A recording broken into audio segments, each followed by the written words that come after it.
Well, damn. Greetings, geeks and geek girls. It is me, I'm back for another Doctor Who. Whew! The finale! And oh boy, they definitely went out with a bang. Oh, fuck. But anyway, before I get into that, just spoiler warning, if you hadn't seen the episode, go watch it. In case you couldn't tell, I really enjoyed it. It might be my favorite episode to date, even beating Rosa and the Demons of Punjab. Barely. That's because of one big reason, but I'll get into that after we go into spoilers. So here we go. The episode starts.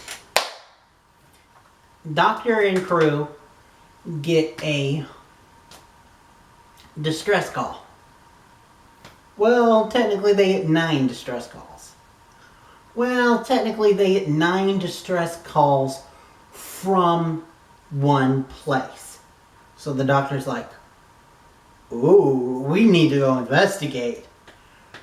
And from the start, things are creepy.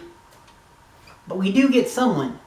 I'm blanking on the actor's name. I'm so sorry. I love the actor. I think he's very underrated. He's been in things like A Knight's Tale with the late great Heath Ledger. He was John Goodman's replacement in the Flintstones sequel.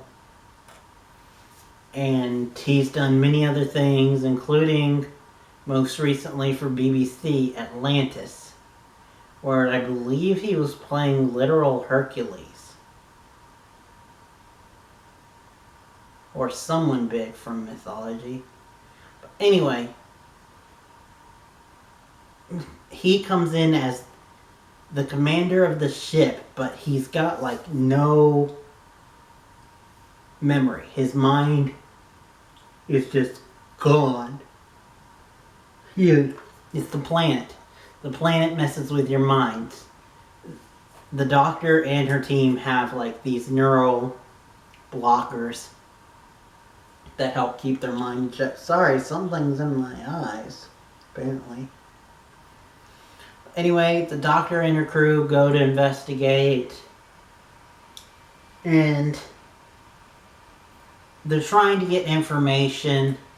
They find out that the ship is running and that he's trying to hide this thing, which the doctor tries to analyze, and it's just an anomaly. It's the shaking orb inside of a crystal, and the density is off. Everything about it is off. She can't get a good reading on it.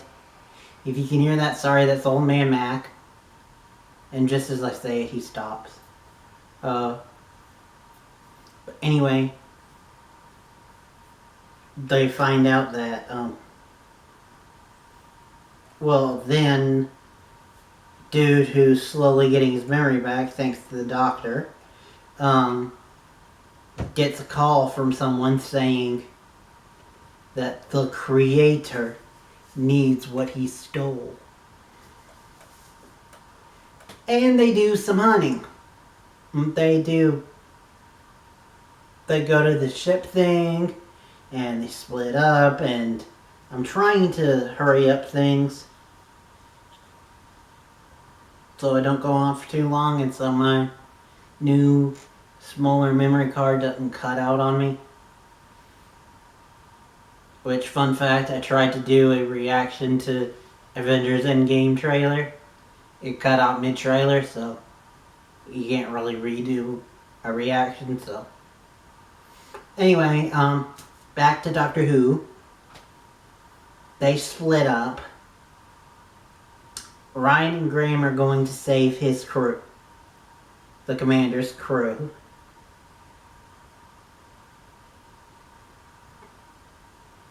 The commander and Yaz are going... I forgot where their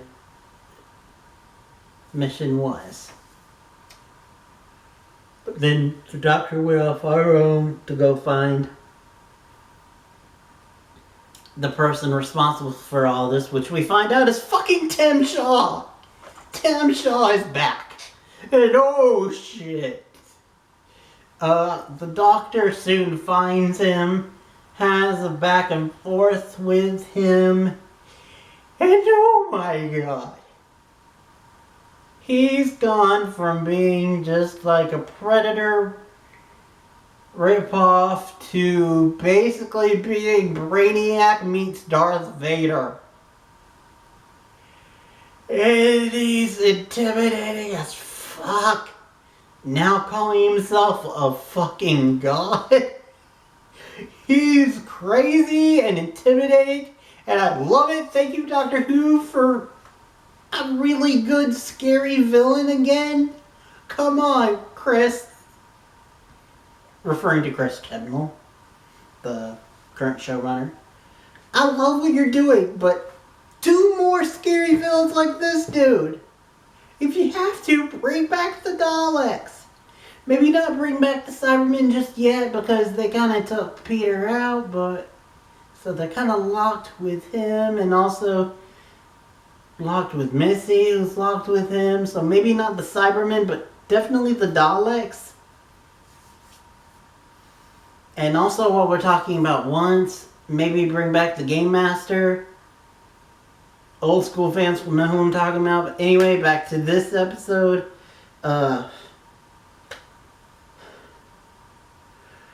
We end up finding out that the doctor... no, not the doctor, sorry. I'm going so fast. That Tim Shaw has been here for thousands of years. He's roped these... Ankh, I believe that's what they called them. These two, like, ageless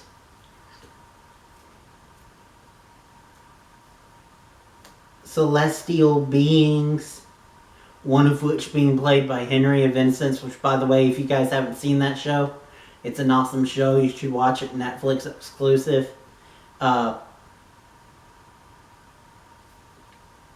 If I can remember, I'll try to link at the end, in the end thing, me and Mr. J of Mr. J's Reviews, where we did a Channel Chasers on it.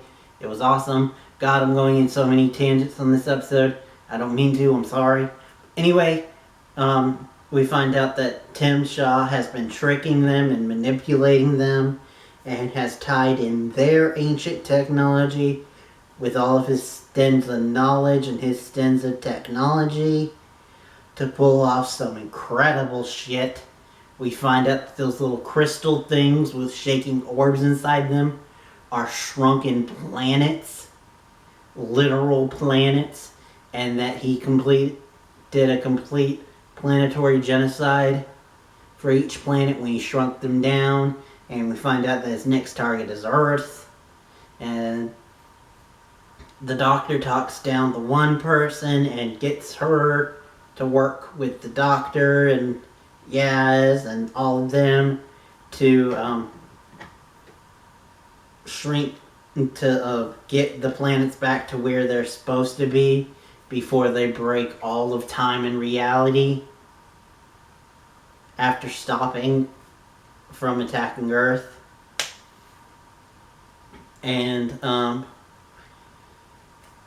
but while they're doing that, Ryan and Graham find the crew. It's a lot more people than they initially thought, but they save them all.